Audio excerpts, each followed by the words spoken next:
자, 오늘도 존경하고 사랑하는 우리 제자 여러분들이 무더운 날씨에도 불구하고 오셨는데, 또 강의를 들어가기 전에 또 우리 박 선생이 실전에서 관리를 하고 있기 때문에 질문 있으면 박 선생님 질문 한번 해보십시오. 네, 최근에 손님이 왔는데요. 네. 쇄골에 그 쇄골에 교통사고 당해가지고 여기가 쇄골이 이제 좀 뼈가 좀 깨져서 그 철심을 이렇게 박았다더라고요. 네. 그분의 이제 관리법이 좀 궁금합니다. 오케이. 자, 우리가 교통사고가 났다. 자, 우리가 교통사고가 나면 휘프레시 증후군이라고 그래요. 휘프레시 증후군 이렇게 이야기합니다. 이게 이제 교통사고 증후군인데, 쇄골에 우리가 쇄골에 핀을 박았다, 쇠를 박았다. 지금 이런 증상을 이야기하는데 어떻게 관리하느냐? 먼저 휘프레시에 대한 개념이 있어야 돼요. 휘프레시라는 것은 무슨 말이냐? 우리가 교통사고가 나면은 정면 충돌을 할 수가 있고, 그 다음에 정면에서 하는 걸 충돌이라고 그러죠. 충돌이라고 그러고, 후면에서 받는 걸 추돌이라고 그래요. 추돌. 자, 충돌을 하거나 추돌을 하면은 어떤 현상이 일어나? 목뼈가 이렇게 있고, 그 다음에 어떻다? 목이 이렇게 있는데, 충돌을 하게 되면은 앞에서 강하게 받으면서 목뼈가 앞으로 갔다, 뒤로 갔다, 앞으로 갔다 반복하게 돼요. 그러면서 어떻다? 목뼈가 충격을 받게 돼요. 그 다음에 추돌을 하게 되면 어떻다? 뒤로 갔다, 앞으로 갔다 하면서 목이 충격을 받게 돼요. 그러면은 어쨌든 간에 휘프레시 증후군으로 정의되는 것은 뭐냐? 교통사고로 인해서 충돌을 하거나 추돌을 했을 때에 목이 앞뒤로 강하게 꺾이면서 목에 병을 유발하는 것이 휘프레시 증후군인데, 휘프레시 증후군의 결과는 어떻게 나타나느냐? 일자목이 되거나 앞으로 치우친 목이 되거나 꺾어진 목이 되는 경우가 있다. 그러면 이걸 어떻게 해야 되냐? 이걸 교정을 하고 어떻다? 관리를 잘하면은 휘프레시 증후군은 치료가 된다. 그러면 약을 먹어서 되느냐? 주사를 맞아서 되느냐? 침을 맞아서 되느냐? 약으로서 우리가 고칠 수 있는 병은 없습니다. 약은 병을 유해를 시킬 뿐입니다. 약은 병을 점점 키워갈 뿐입니다. 약으로 치료가 된다, 그런 건 없습니다, 여러분. 예.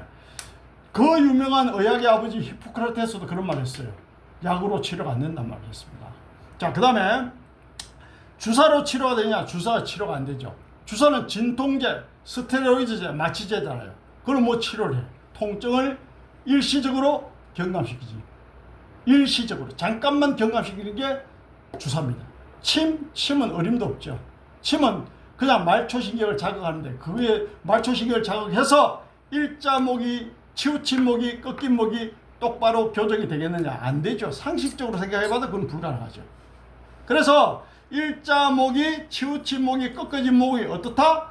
정상적으로 목이 이렇게 돌아가기 위해서는, 커버를 거린 정상적으로 목이 돌아가기 위해서는 어떻다? 어자스트먼트, 교정을 해줘야 된다. 어자스트먼트, 교정을 해줘야 된다. 근육을 풀어야 된다. 그럼 완치가 된단 말이죠. 자, 그래서 지금 우리 박 선생이 질문한 내용은 휘프레시 증후군으로 인해서 쇄골이 금이 가서 쇄골이 분쇄가 되어서 어떻다? 피인을 박았다, 쇠를 박았다, 그렇게 해야 돼요. 그러면 이 피인을 박은 쇄골 증후군 환자, 휘프레시 증후군 환자는 어떻게 관리를 해야 되느냐? 그 부분에 대해서 오늘 실전 치료법을 강의를 하고요. 그 다음에 우리가 오늘 아울러서, 그러면 휘프레시 증후군이 생긴 사람들은 후유증이 없느냐? 후유증이 아주 심하게 나타날 수 있어요. 심지어 한 달 후, 심지어 1년 후, 심지어 10년 후도 교통사고 증후군에 의한 휘프레시 증후군이 나타나면서 어떻다? 후유증을 호소하고 통증을 호소하는 사람이 있습니다. 그래서 무슨 말이냐? 교통사고는 후유증이 아주 천천히 나타날 수 있다는 말씀을 드리는 거고요. 그 다음에 쇄골에 피인을 박은 경우는 이 피인을 박은 부위의 근육을 핀을 박은 주위의 뼈를 너무 강하게 하면은 핀이 터져버릴 수가 있어요. 그러면 의료사고 나요. 의료사고.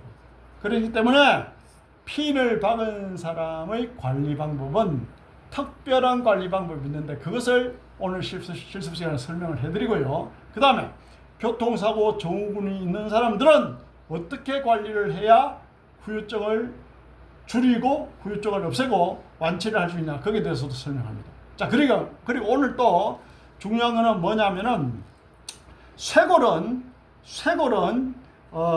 여러분들이 얼굴이 있고 그 다음에 경추가 있고 그 다음에 쇄골이 있는데 이 쇄골은 앞에 흉골병 흉골체 금상돌기와 그 다음에 어떻다? 흉추 쪽으로 넘어가는, 뒤쪽으로 넘어가는 부위와 관절을 하고 있어요. 그래서 이 쇄골은 뭐하고 또 연관성이 직접적으로 있냐면 쇄골 주위에, 목 주위에 림프가 굉장히 많이 존재합니다. 그래서 쇄골이 이상이 생기고 목 주위가 이상이 생기고 림프의 흐름이 안 좋아지면 어떻다? 인체에 노폐물이 많이 쌓여요. 그런 문제도 또 생깁니다.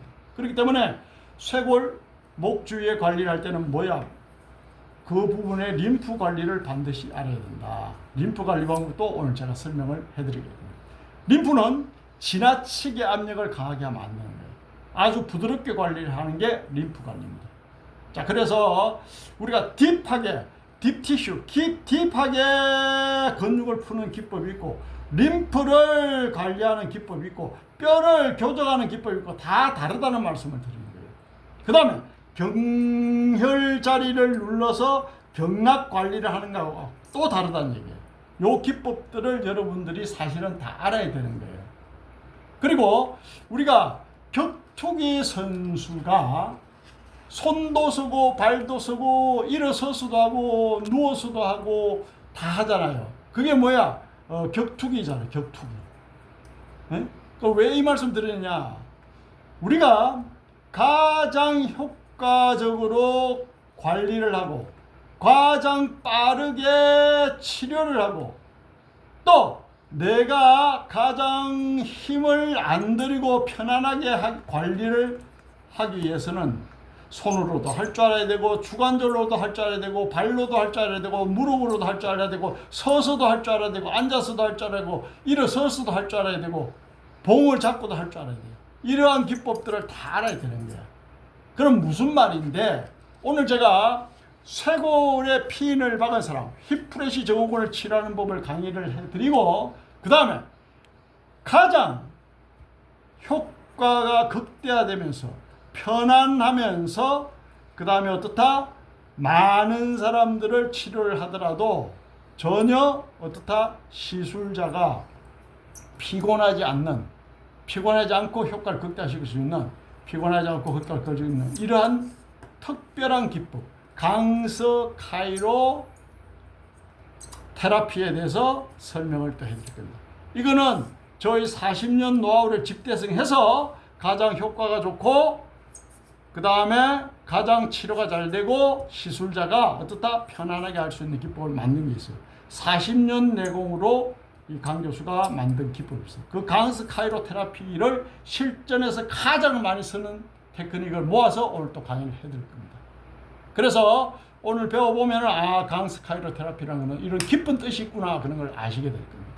존경하고 사랑하는 제자 여러분, 자 우리가 휴가 때 결석하는 사람이 있는 반면에 휴가 때도 불구하고 이렇게 열심히 나와서 연습하는 학생들이 있습니다. 결국은 인생은요 끊기고요. 인생은요 버티는 사람이 이깁니다.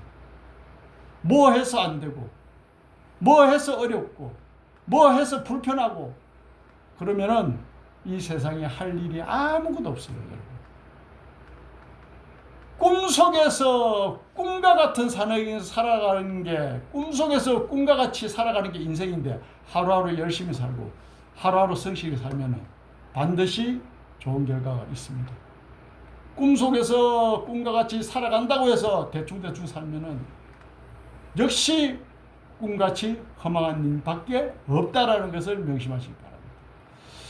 버티는 사람이 이기고 성실한 사람이 이기고 서두르지 않고 쉬지 않는 사람이 이긴다라는 말씀 드리면서 또 실습을 들어가도록 하겠습니다. 자, 다음에는 또 좋은 영상으로 뵙겠습니다. 감사합니다.